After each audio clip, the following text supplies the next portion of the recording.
Hey everybody, how are y'all doing today? I hope y'all are doing good, having a wonderful day today, and enjoying your weekend off work. Or if you're having to work, I hope work's going good and everything, and it's not too busy.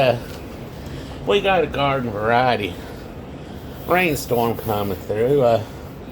It ain't nothing bad, not like it was yesterday. The ones we got yesterday were way worse, but I want to show y'all a little bit of what's going on out.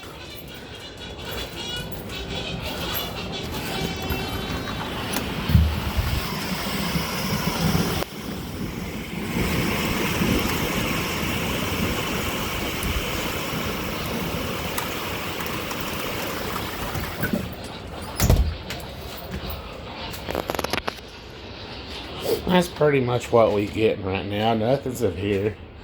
A little windy and a little rainy. That's about it.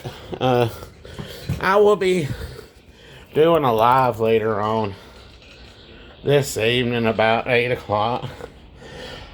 So y'all be on the lookout for that.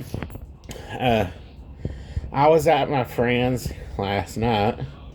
Mainly stayed down there because I thought the weather was going to get bad, but it didn't. We got about 60, 70 mile an hour winds last night, and that was about it. Sorry, I'm a little winded. I had to run in as the rain came through and everything, but figured I'd get out here real quick and upload a video for you and let you know I'll be doing a video about 8 o'clock. Anyway, I'll see y'all later.